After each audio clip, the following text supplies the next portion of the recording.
और पूरे देश की राजनीति में एक सवाल है कि आखिरकार उत्तर प्रदेश में क्या हुआ।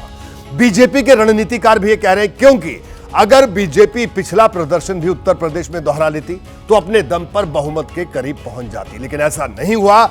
यही वजह है कि उत्तर प्रदेश के नतीजों पर सबकी नजरें टिकी हुई है। यूपी में एक बड़ा सवाल यह भी है कि अखिलेश यादव के बाद विधानसभा में नेता प्रतिपक्ष कौन होगा।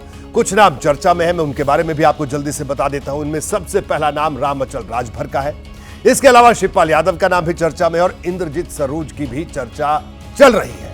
अब आखिरी फैसला अखिलेश यादव को करना है कि वो किसको ये जिम्मेदारी देते हैं। दरअसल ये जो मैं 3 नाम आपके सामने रख रहा हूं कि नेता प्रतिपक्ष कौन होगा, ये भी 27 को लेकर बेहद महत्वपूर्ण है, क्योंकि अखिलेश यादव ओबीसी वोटर्स पर खास ध्यान दे रहे हैं। लेकिन ओबीसी में भी अदर देन यादव, इससे पहले यह रणनीति नहीं थी और खास तौर पर दलित वोटर्स पर भी नजर है। वहीं अगर मायावती के फैक्टर की उत्तर प्रदेश में बात करें तो सबसे बड़ा सवाल यह है कि यूपी में 2024 में बीएसपी को झटका, 2027 में अब क्या होगा। यूपी में बीएसपी अब कितना बड़ा फैक्टर रह गई है, अब यह सवाल उठना शुरू हो गया। अनुसूचित जाति के वोटरों पर मायावती की पकड़ साफ तौर पर कमजोर होती दिख रही है। 2019 में 10 सीटें मिली थी तो 2024 में 0 पर पार्टी बोल्ड हो गई। 5 साल में बीएसपी का वोट शेयर 10.04% घट गया। 2019 के 19.43% से घटकर इस बार 9.39% तक पहुंच गया बीएसपी का वोट प्रतिशत। सवाल यह है कि क्या नगीना से जीत के बाद चंद्रशेखर आजाद का उभार यूपी में मायावती की राजनीति के लिए भारी पड़ सकता है। सवाल यह भी है कि मुस्लिम वोटरों से मायावती की नाराजगी क्या कहती है। जिस समुदाय को माया ने इस चुनाव में 35 सीटें दी, उसने एक पर भी जीत क्यों नहीं दिलाई। अब 2027 में क्या होगा, यही वो तमाम बातें हैं जिनको लेकर मैं बार बार कह रहा हूं कि उत्तर प्रदेश के सियासी समीकरण पूरी तरह से बदल गए हैं। अब पिछले 4 चुनाव जैसी स्थिति नहीं रही है। मैं विजय जी आपके साथ इस चर्चा की शुरुआत करूंगा। हमने बात की कि भारतीय जनता पार्टी के जो ओबीसी फेसेस थे गठबंधन के, वो नहीं चले। दलित बीजेपी के साथ नहीं आया। चंद्रशेखर आजाद एक नई दलित पॉलिटिक्स, भले एक सीट जीते हो नगीना से, लेकिन नई दलित पॉलिटिक्स का उभार वहां से हो रहा है और बसपा का वोट गठबंधन, इंडिया गठबंधन के पास। ऐसे में 27 में क्या मायावती की रेलेवेंस पूरी तरह से खत्म हो जाएगी उत्तर प्रदेश की राजनीति में, और ओबीसी पॉलिटिक्स का, बीजेपी की ओबीसी पॉलिटिक्स का क्या होगा। देखिए, मायावती को एक चुनाव के साथ खत्म कर देना थोड़ा सा जल्दबाजी होगी, लेकिन वो कितना रिवाइव कर सकती है ये महत्वपूर्ण बात है। आप 2024 के चुनाव की बात कर रहे हैं कि बीएसपी ने खाता नहीं खोला, लेकिन आप चुनाव नतीजों को देखें तो 16 सीटों पर उनके वोट की वजह से समाजवादी पार्टी और कांग्रेस नहीं जीत पाई। जो विनिंग मार्जिन है या कहें कि जिसमें हारे हैं वो 30 से 35 हजार वोट का है, और वहाँ 16 सीटों पर बीएसपी का वोट 1.5 लाख से 2 लाख है जी। तो वो 16 सीटें बीएसपी की वजह से इंडिया गठबंधन नहीं जीत पाया, तो इसलिए उसको खारिज करना नहीं।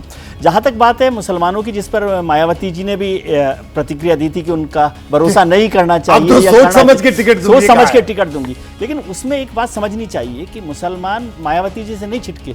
उन्होंने जो इस बार वोट दिया वो टैक्टिकल वोट था, और उन्होंने कहा कि जो भी व्यक्ति, जो भी कैंडिडेट भारतीय जनता पार्टी को हराएगा उससे वो वोट देगा। इसलिए ये मायावती से नाराजगी नहीं है। उनको लग रहा था कि मायावती या बीएसपी भारतीय जनता पार्टी को हराने लायक नहीं है, वो लड़ाई उस मजबूत तरीके से नहीं लड़। लेकिन विजय जी, अब देखिए, बीजेपी को अगर हराना है तो बीजेपी की तरह काम करना होगा, ये हम अक्सर चर्चाएं करते थे। वही किया अखिलेश यादव ने, जमीन पर उतरे, एक सीट पर समीकरण दुरुस्त किए, खूब सभाएं की, प्रचार किया, रैलियां की, बड़ी सभाओं से बचे, छोटी छोटी सभाएं की। में भी बड़ा उन्होंने काम किया समझदारी से। अखिलेश यादव ने इस बार जो टिकट्स दिए वो केवल यादवों की बजाय जिस तरह की जातिगत समीकरणों की जरूरत थी उसका फायदा उन्होंने उठाया, और उस समझदारी का जो फायदा है या नतीजा जो है वो इन चुनावों में आपको दिखाई दे रहा। लेकिन एक बड़ा सवाल है कि आखिरकार बीजेपी को किसने रोका था सही टिकट वितरण के लिए। ये एक ऐसा सवाल है जो बीजेपी नेताओं से हम पूछ रहे हैं, उनके पास कोई जवाब नहीं है। अबे जी, हम लोग भी इस सवाल पर चर्चा कर रहे हैं कि सपा ने बहुत बढ़िया टिकट वितरण किया, तो साहब बीजेपी को किसने रोका था बढ़िया टिकट वितरण से? अभी हमारे एक मित्र ने टीवी बहस करते हुए एक बड़ा अच्छी बात कही थी कि क्या नरेंद्र मोदी से अच्छा कोई उम्मीदवार बनारस के लिए था भारतीय जनता पार्टी के पास? कोई उम्मीदवार नहीं था, लेकिन नरेंद्र मोदी के जो विपक्ष में खड़े हुए थे उनका वोट 20% बढ़ गया जी। अजय राय का, जो कोई बहुत खास नेता नहीं है, और नरेंद्र मोदी का वोट गिर गया यहां तक कि शुरू में जब मतगणना शुरू हुई तो वो तो शायद 4-5 हजार वोटों से पीछे चल रहे थे नरेंद्र मोदी उस पर, केवल 1.5 लाख पे उनका अंतर आ गया। मैं कहना यह चाहता हूं कि इन सब जिन कारकों पे हम चर्चा कर रहे हैं, इनके अलावा भी कुछ है मामला जिसको हम लोग नहीं देख रहे हैं। पहली बात तो ये जी कि केवल ऐसा नहीं है कि अच्छे टिकट दिए जाते तो नतीजा अच्छा हो जाता, पन्ना प्रमुख ठीक काम करता तो नतीजा अच्छा हो जाता। ये केवल प्रबंधन का मामला नहीं है कि नरेंद्र मोदी की निर्वाचन क्षेत्र में प्रबंधन वहां भी खराब था या उम्मीदवार कमजोर था, वहां पर ऐसा नहीं था। वहां भी बहुत भाजपा को नुकसान हुआ है, नंबर एक बात। दूसरी बात, जो बहुजन समाज पार्टी है वो मुख्य तौर पर दलित ब्यूरोक्रेसी की पार्टी है। दलित ब्यूरोक्रेसी अदृश्य रूप से, मेरा मानना है, उसको चलाते हैं और उसका ध्यान रखते हैं।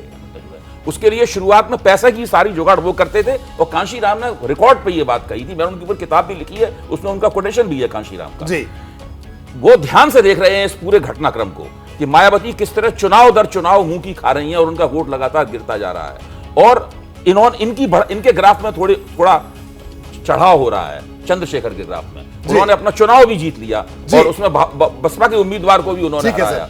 तो अगर दलित ब्यूरोक्रेसी ने चंद्रशेखर पर भरोसा किया तो आप समझ लीजिए ये मायावती के आखिरी दिन है राजनीति में। धीरे धीरे वो पूरी तरीके से हाशिए पर चली। ये बड़ी बात आप कह रहे हैं कि उत्तर प्रदेश की राजनीति में इररिलेवेंट हो सकती हैं बहन जी आने वाले समय में, अगर ऐसी ही स्थितियां रही।